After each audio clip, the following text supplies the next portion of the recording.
after you've suffered a little while, I, the Lord who has called you into his glory, will restore you, strengthen you, confirm you, and establish. Hello, what's up, good people? It's your girl again with another interesting video. If you're new in this channel, kindly subscribe and feel free to comment, liking, sharing this video. And it's my prayer that this video will enlighten us, or we will learn something out of this video. Stay tuned. Today I've got a very interesting topic. Goes by that crashing is not the end. Crashing is not the end. What is the meaning of crashing? Crashing is going through an overwhelming situation, distressful situation, disappointments, stressing, name them, all of them. And in every life of a human being, no matter age you are, no matter the place, the area you are, we as human beings, we go through crashing at any point in our life. There's the time we go through crashing, the times we are very high, all those things. So I want to address that person who is going through a crashing, or maybe even if you're not going through a crashing, maybe it will come a point in your life you feel like, oh, my life is so much crashed and I don't know what to do.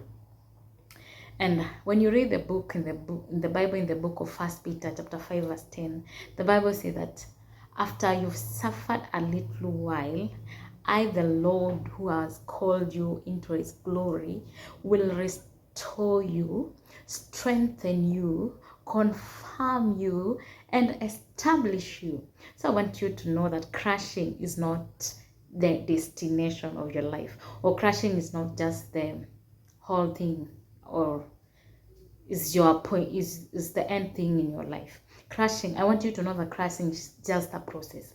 It's just a stage in your life. It might come once, twice, like that, wherever times it will come through. And let me tell you, the person who is crushed the most is the one who is mostly, or likely to be mostly, anointed. So I know we go through crashing and we complain, why me, why are things so hard on me? But through our crashing, God always prepared us for something greater in front of us. Let's use this example. The Israelites, when they were taken by Moses from Egypt, they were going to Canaan. They had to take a lot of time in the wilderness for them to reach that land. They were crushed in the wilderness. They were going through hell in the wilderness. But that was the only way for them, for God to take through them to Canaan, so that when they reach there, it could not be so easy for them to look back and go back to where they were. In your crashing, maybe God is preparing you for something great. So when you are being given that success, that opportunity, that thing that God has prepared you for, it will not be so easy for you just to look back and go. It will not just easy for you to boast around that I've made this by my own, let me just misuse it, or whatever things. So crashing is very important to any human being's life, in your life, because it just prepares you for something great. It prepares your mind psychologically to know how to handle the stresses and the pressures that will come into your life. We get an example of Jesus Christ. He was crushed when he was killed, crucified, and he was crucified. It was not easy for him at that time, but later on, God, he exalted him. He crowned him. So it doesn't mean that the cross was the destination for him. It doesn't mean that the cross was the final point of his life. Later on, he was exalted. He was crowned. So the cross is not the end. There is a crown awaiting for you. The pain you're going through in life, in your crashing, is not the end. There is power which is coming with it. So are you ready for it? The scars you're getting through your crashing and things seems very hard for you is not the end. There are good stars ahead of you. Just focus and know that my God has something ahead great for you. So in that crashing period, that crashing process that you are in, do not just get comfortable in that crashing. Okay, the Bible says, when you read the book of 2 Corinthians chapter 12, it says that my grace is made sufficient for you in all the situation that you're going through. And that was God encouraging Paul through the situations of life he was going through. Remember, I was crying about the thorn on his flesh. It was in his crushing period. But God assured him that his grace is made sufficient for him in that situation. I want you to know that grapes are not sweet. They are not always sweet when they are not wine. But grapes are being crushed to get wine.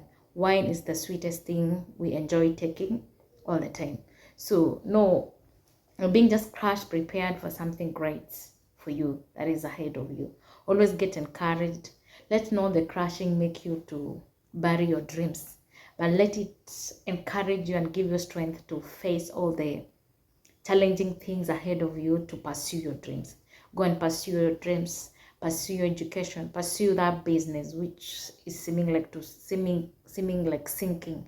Go and pursue your marriage, pursue your studies, pursue anything that you've been longing for and which you've been waiting for so long. Let not crashing make you feel like you've reached your end. Crashing just strengthens you, gives you wisdom, because through crashing you learn a lot of things. You will learn about perseverance. Your faith will be strengthened. You'll know how to handle and tackle all kinds of challenges that comes with it. So let us not find it very stressful when you're being crushed on, when you're going through all sorts of challenges and you feel your life has come to an end.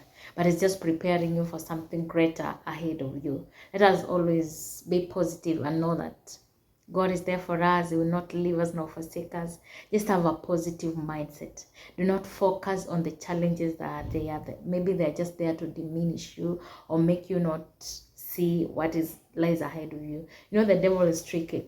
He will use all means to ensure that you're not seeing ahead what is ahead. But I'm praying that the Holy Spirit will give us the inner eyes to see the greater success, the greater things that are ahead of us, that God has prepared for our life, that God has just put them awaiting for us. Because he's saying those he call, he predestines them for that. He qualifies you for that great thing that he has prepared ahead of you. So don't think that you come to an end. God is just preparing you, is predestining you for that great thing, that greater calling that God has for you. So let us not be those people who quickly give up in life. Maybe you are being crushed and you feel like, oh my goodness, I've just reached my end. Let us be positive minded. Let us be positive minded and let us just focus ahead. In my previous video, I was telling us, ensure you're keeping your peace and let not your crashing get into your mind and make you not to focus on what is ahead of you. Keep focusing, knowing that God is in control. You'll be enjoying the wine that will have been made out of the grapes. Yeah, you will enjoy the success that you will be enjoying, that will be there. And be very careful when the success comes, know how to handle it. Be prepared. And let us always learn to be humble. Let us always learn how to manage the success or the power or the stars that come with our crashing, because God is just preparing you. Never give up in life. Always trust the process. Be patient. When you read the book of 1 Peter chapter 1, the Bible is saying that we are very thankful to God for the resurrection of Jesus Christ, because it brings us new hope. So whenever you're being crushed and thinking you've reached your end, just remember the resurrection of Jesus Christ. When he was resurrected, there was a new hope we found. Because if it were not for the resurrection of Jesus Christ, we could not even be celebrating anything about salvation, because it would have meant that Jesus Christ died on the cross and everything was buried and everything ended there. But look at God. It was just a crashing period, a crashing state that Jesus Christ was in. But later on, he crowned him. Yeah, he crowned him. He just went through, he was buried, went and took the keys of the Son of David from the graveyard. Even you in your crashing, you're just getting your keys from the pit. You're getting your keys from that dungeon that you are in, which God will glorify you. Remember, he loves you. He cares about you. He has called you. He knew you even before you are formed in your mother's womb. And he has a purpose for you. He'll never leave you nor forsake you. He cares so much about you. Focus ahead on the great thing that God has in store for you. Thank you so much for listening to this video. I'm sure you watch, comment, like, and share. If you're new, subscribe, and see you in the next video. Bye bye.